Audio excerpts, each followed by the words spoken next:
Hello बच्चों, मैं संजीदा हिंदी शिक्षिका सेंट जोसेफ स्कूल बड़लगंज आप सभी का ऑनलाइन कक्षा में हार्दिक स्वागत करती हूँ और आशा करती हूँ कि आप सभी स्वस्थ होंगे। और अब तो मौसम भी अच्छा हो रहा है, अब आपका स्कूल भी खुलने वाला है, तो आप लोगों के स्कूल आने का बहुत ही बेसब्री से हम लोगों को इंतज़ार है। तो आप सभी स्कूल खुले तो फिर पुनः स्कूल में आकर खूब मन लगाकर शिक्षा ग्रहण कीजिए। ठीक है बच्चों, तो चलिए आज की कक्षा आरंभ करते हैं। प्यारे बच्चों, आज हम सब अपनी पाठ्य पुस्तक कक्षा 8 पल्लव के पाठ 22 संत अल्फोंसा भारत की प्रथम महिला, ये प्रकरण है, पाठ का नाम है, इनके बारे में अध्ययन करेंगे। और ये आपकी बुक का अंतिम चैप्टर है, अंतिम पाठ है। ठीक है बच्चों, तो चलिए शुरू करते हैं। प्रस्तुत पाठ में हाल ही में संत घोषित संत अल्फोंसा की चारित्रिक विशेषताओं को दर्शाया गया है। इस कहानी में बताया गया है कि एक छोटी बच्ची रहती है जिसका जन्म होता है और जन्म होते ही उसकी माँ की मृत्यु हो जाती है और उसकी मौसी जो कि निसंतान होती है, जिनके पास कोई बच्चे नहीं होते हैं, जिनके वो इन्हें अपनी बच्ची की तरह पालती है, पालन पोषण करती है। तो चलिए देखते हैं, फिर थोड़ा थोड़ा करके समझते हैं। केरल के दक्षिण भाग में कोट्टयम नामक एक शहर है। जहाँ जहाँ बोलते जाएंगे आप लोग पेंसिल लेकर बैठिए, अंडरलाइन करते जाइएगा। कोट्टयम नामक एक शहर है, वहीं के कुटमालूर गांव में 19 अगस्त 1910 को मुत्ता धूपदत्त जोसेफ और मरियम के परिवार में एक बालिका का जन्म हुआ जिसका नाम अन्ना कुटी रखा गया। ये जो संत अल्फोंसा थी, ये तो बाद में संत बनी। इनका जब जन्म हुआ तो इनका नाम अन्ना कुट्टी रखा गया।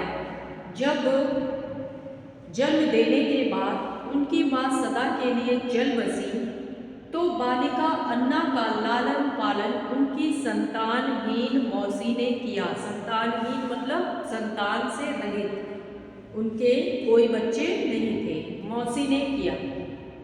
उन्होंने अपना संपूर्ण वात्सल्य अन्ना कुटी पर उड़ेला और उसका पालन पोषण अच्छे संस्कार एवं धार्मिक वातावरण में किया। मतलब उस बच्ची को अपने बच्चे की तरह से उन्होंने पाला पोसा, अच्छी शिक्षा दी, ठीक है, उन्हें अच्छे संस्कार दिए और पूरा धार्मिक वातावरण में उनको रखा। न केवल घर गिरजे स्कूल में बल्कि हर काम काज में उनकी मौसी माँ ने उन पर कड़ी नजर रखी। अल्फोंसा ने अपनी आत्मकथा में लिखा। आत्मकथा और जीवनी में क्या अंतर है बच्चों? आत्मकथा का मतलब होता है अपने जीवन की कथा को स्वयं लिखना, और जीवनी का मतलब होता है कि कोई दूसरा लिखता है। जैसे बहुत से महापुरुष हैं, जैसे महात्मा गांधी, इनका जीवन परिचय अगर लिखना है तो महात्मा गांधी की मृत्यु हो गई है तो इनका जीवन परिचय दूसरा कोई लिखेगा। तो जब अपनी कथा स्वयं लिखी जाती है तो उसे आत्मकथा कहते हैं, और जब दूसरे की कथा लिखते हैं तो उसे जीवनी कहते हैं, जीवन परिचय। तो अल्फोंसा ने अपनी आत्मकथा में लिखा कि छोटी मोटी त्रुटियों के लिए भी माताजी मुझे बहुत झिड़कती थी मतलब डांटती थी, लेकिन झिड़कियों के बाद मौसी माँ के आलिंगन, वात्सल्य, प्रेम एवं चुंबन से उनका हृदय आह्लादित हो उठता था। कि मतलब छोटी छोटी अगर गलतियाँ भी हो जाती तो मौसी मुझे बहुत डांटती थी, लेकिन इसके बाद जब वो आलिंगन का मतलब गले लगाना, जब वो मुझे प्यार से गले लगाती तो हृदय जो है वो आह्लादित, बहुत ही प्रसन्न हो उठता। प्रभु ने अन्ना कुटी को एक श्रेष्ठ व्यक्तित्व देकर अलंकृत किया। मतलब अन्ना कुटी जो थी उनको ईश्वर ने उनका व्यक्तित्व बहुत अच्छा बनाया था, बहुत अच्छा व्यक्तित्व देकर अलंकृत किया, मतलब सजाया। असाधारण सौंदर्य, आध्यात्मिक निर्मलता, मधुर वाणी और आकर्षक भाषण शैली से अन्ना कुटी सुशोभित थी। मतलब हर क्षेत्र में ये काम कर सकती थी। जब अन्ना कुटी 13 वर्ष की नवयुवती हो गई तो उसकी सरलता और सुशीलता के साथ साथ उसका रूप सौंदर्य भी निखर गया। अन्ना कुटी के बारे में बताया जा रहा है कि जब ये 13 वर्ष की हो गई तो ईश्वरीय प्रेरणा से, मतलब जब ये बड़ी हो गई तो और भी सुंदर दिखने लगी। वे ईश्वरीय प्रेरणा से एकांत तथा त्यागपूर्ण जीवन बिताना चाहती थी, किंतु उनकी मौसी का विचार था वह अन्ना को वैवाहिक जीवन में बांधकर एक सुखद परिवार में उन्हें देखना चाहती थी, न कि सन्यासिनी के रूप में। कहने का मतलब अन्ना कुटी जो थी वो ईश्वरीय प्रेरणा से एकांत और त्यागपूर्ण जीवन बिताना चाहती थी। कहने का मतलब कि वो सन्यासिनी बनना चाहती थी, लेकिन उनकी मौसी उनका विवाह करके उनको सुखद परिवार में देखना चाहती थी, सन्यासिनी के रूप में नहीं देखना चाहती थी।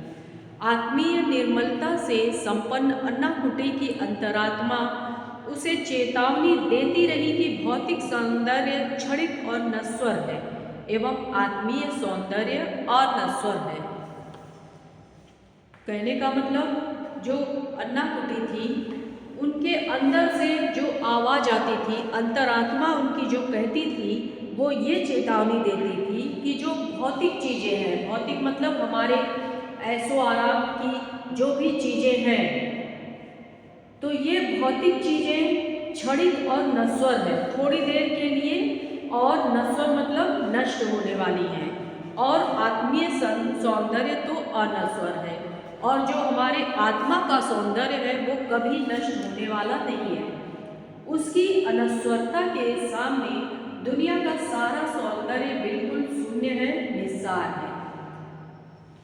जीवन जल के निर्मल स्रोत को छोड़कर छोटे मोटे तालाब के कीचड़ भरे पानी को ढूंढते फिरना कितनी बड़ी बेवकूफ़ी है। कहने का मतलब कि अन्ना जो है वो आत्मीय सौंदर्य की ओर ध्यान देती है, जीवन जल के निर्मित स्रोत को छोड़कर। उनका हृदय इतना शांत है और वो सोचती हैं कि जीवन जल के निर्मित स्रोत को छोड़कर हम भौतिक साधनों के पीछे क्यों भागें। छोटे मोटे तालाब के कीचड़ भरे पानी को ढूंढते फिरना कितनी बड़ी बेवकूफ़ी होगी। अन्ना कुटी ने अपनी अंतरात्मा की आवाज़ पर ध्यान दिया। उसने घंटों प्रार्थना में बिताए। क्रूसित यीशु से उन्हें प्रेरणा और शक्ति मिली कि सारे लौकिक भोग विलास को छोड़कर अपना संपूर्ण जीवन यीशु की सेवा में अर्पित करें। उन्होंने ईसा मसीह से कहा, जिस अनुपम से तूने मुझे सजाया संवारा वह तेरी सौंदर्य सेवा के लिए ही मैं अर्पित करूंगी। उनकी अंतरात्मा ने कहा कि ईसा मसीह ही मेरा सर्वस्व है। दुनिया की कोई भी चीज़ प्रभु से मुझे अलग नहीं कर सकती। अपना यह दृढ़ निश्चय उन्होंने अपने पिताजी और मौसा मौसी को बताया। उनके दृढ़ निश्चय के सामने सारे परिवार वालों को हार माननी पड़ी। मतलब अन्ना कुटी अपनी जिद पर अड़ गई और अंत में उन्होंने अपनी अंतर आत्मा की आवाज़ को ही सुना। उन्होंने घंटों प्रार्थना में बिताए और क्रूसित यीशु से उन्हें प्रेरणा और शक्ति मिली और भोग विलास की चीज़ों को छोड़कर वो संपूर्ण जीवन यीशु की सेवा में अर्पित करना चाहिए। उन्होंने कहा कि जिस सौंदर्य से आपने मुझे बनाया है मेरा ये सौंदर्य आपकी सेवा के लिए ही अर्पण होगा। उनकी अंतरात्मा ने यही कहा कि यीशु ही मेरे सब कुछ है। तो उनके इस दृढ़ निश्चय पर उनके पिता और मौसा मौसी दोनों को मजबूर होना पड़ा और सारे परिवार वालों को हार मारनी पड़ी। 2 अगस्त 1928 को अन्नाकुटी भरनाग्नम फ्रांसिस्कन क्लारिस्ट आश्रम में सन्यासिनी बनकर अपने पिताजी मौसा मौसी के साथ आई। मतलब आश्रम में पिता, मौसा जी, मौसी जी सब लोग छोड़ने उनको आए और परिवार वालों ने अपनी दुलारी बेटी को आश्रम की अध्यक्षता को सौंपकर आंसू बहाते हुए लौट गए।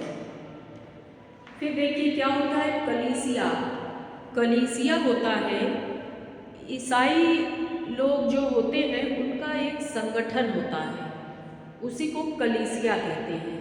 कलीसिया 2 अगस्त को संत अल्फोंसा लिगोरी का हर पर्व हर साल मनाती है। कलीसिया 2 अगस्त को संत अल्फोंसा लिगोरी का पर्व हर साल मनाती है।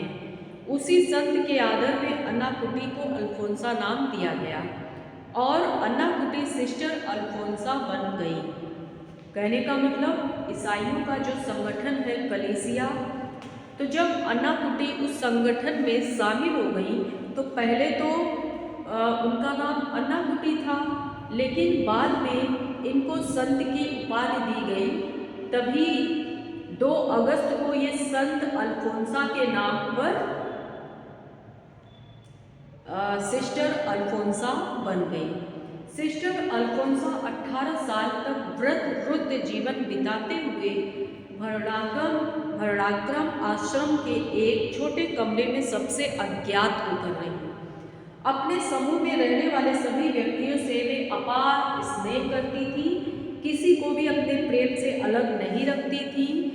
अगर कोई उनकी बुराई करता तो उसको भी वो कभी गलत नहीं कहती और उसके लिए वो ईश्वर से यही प्रार्थना करती थी कि उसे बुद्धि दीजिए ताकि वो किसी की निंदा न करे। और अल्फोंसा का ऐसा प्रेम और भाव देखकर शत्रु भी उनसे प्रेम करने लगते। उन्होंने अपना पूरा जीवन प्रभु का नाम जपते, दूसरों को क्षमा करते, प्यार बांटते तथा दीप शिखा के समान जलते रहकर भी चारों ओर प्रकाश फैलाते हुए बिताया। अल्फोंसा के जीवन का विजयी रहस्य यही था। फिर आगे बताया गया है कि लौकिक दृष्टि से यदि देखा जाए तो अल्फोंसा ने कोई ऐसा महान कार्य नहीं किया था, लेकिन ईश्वर की दृष्टि से जो कुछ कार्य अल्फोंसा ने किए वह सब बहुत ही सराहनीय और महत्वपूर्ण थे। मतलब सामाजिक दृष्टि से, लौकिक दृष्टि से तो ये उतनी महत्वपूर्ण नहीं मानी गई, लेकिन ईश्वर की दृष्टि में इन्होंने बहुत ही अच्छे कार्य किए। 28 जुलाई 1946 को मिट्टी में सड़कर नवजीवन देने वाले गेहूं के समान दूसरों को नवजीवन देने वाली अल्फोंसा का जीवन मात्र 36 साल की उम्र में ही सदा के लिए बुझ गया। कहने का मतलब कि सिस्टर अल्फोंसा की मृत्यु 28 जुलाई 1946 को हो गई और मात्र 36 साल की उम्र में ही इनकी मृत्यु हुई। वे कहा करती थी कि गेहूं के दाने कुचले और पीसे जाते हैं, तभी उजला मैदा हाथ लगता है और पकने पर मैदा पवित्र यूखरिस्ट की यज्ञ रोटिका के रूप में रूपांतरित हो जाता है। इसी तरह हम भी दुख के द्वारा ही कुचले, पीसे और पकाए जाने पर बलि की रोटियां बन सकते हैं। उन्होंने गेहूं से उदाहरण दिया है अपना कि जिस प्रकार फसल जब उत्पन्न होती है तो गेहूं होता है, उसको पहले गेहूं की फसल जब निकलती है, सूखती है, तो गेहूं को पहले मार मार कर उससे गेहूं निकाला जाता है, फिर उसको पीसा जाता है, कुचला जाता है और फिर और भी महीन किया जाता है। मतलब गेहूं को कितना कष्ट सहना पड़ता है। और जब और महीन हो जाता है तब वो मैदा बन जाता है। इसके बाद उसे गूंथते हैं, तब रोटियां बनाई जाती हैं। ठीक है, उसको जलाते हैं, तब जाकर वो खाने योग्य बनता है। तो उसी प्रकार हम भी दुख के द्वारा कुचले, पीसे और पकाए जाने पर बलि की रोटियां बन सकती हैं।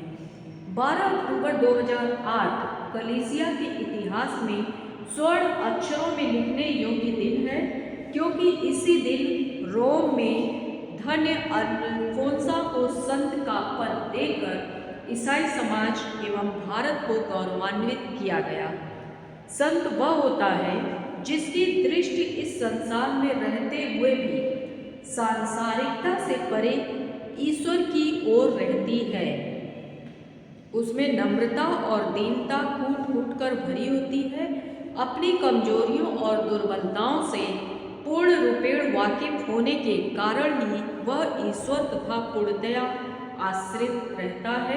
इस कारण स्वयं ईश्वर उसे संभालता है और उसे अपनी सामर्थ्य प्रदान करता है।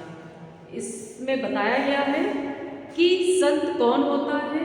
संत वह होता है जिसकी दृष्टि संसार में रहते हुए भी सांसारिकता से परे है, ईश्वर की ओर वो ध्यान दे रहा है और उसमें नम्रता और दीनता कूट कूट कर भरी होती है। अपनी कमजोरियों और दुर्बलताओं से पूर्ण रूप से वाकिफ होने के कारण ही वह ईश्वर पर हमेशा आश्रित रहते हैं। कहने का मतलब कि इस पाठ से हमें यही संदेश मिलता है कि जिस प्रकार से गेहूं के दाने कुचले, पीटे, पकाए, जलाए जाते हैं तब जाकर रोटियां बनती हैं, उसी तरह से हमारे जीवन में भी संघर्ष होते हैं और दुख को नष्ट करते हुए हम हर परिस्थिति में स्वयं को संभालते हुए आगे चलते हैं। अगर इस तरह से हम दुख को पीटते हुए, जलाते हुए, मारते हुए आगे बढ़ते हैं तो एक दिन ऐसा आता है कि हम जलकर बलि की रोटी भी बन सकते हैं। ठीक है, जैसे गेहूं के आटे की रोटी बनती है, उसी तरह से व्यक्ति के बारे में भी इन्होंने बताया है कि व्यक्ति बहुत ही कठिन परिस्थितियों से निकलता है, संघर्ष करता है, तब जाकर वो कहीं ईश्वर की भक्ति करने के योग्य बनता है। तो इसलिए हमें कभी किसी से दुश्मनी नहीं करनी चाहिए, सबसे मिलकर रहने का प्रयास करना चाहिए, किसी की निंदा नहीं करनी चाहिए और कोई कुछ भी कहता है उसकी बातों को हमें ध्यान नहीं देना चाहिए और सोच समझकर कार्य करना चाहिए और सबके लिए भलाई ही सोचनी चाहिए। तो बच्चों, उम्मीद करती हूँ कि आपको ये पाठ समझ में आ गया होगा। आप इस वीडियो को देखिए और समझने का प्रयास कीजिए। PDF भेजा जाएगा, आप लोग नोट्स तैयार करके याद कर लेंगे। ठीक है बच्चों, चलिए आज के लिए बस इतना ही।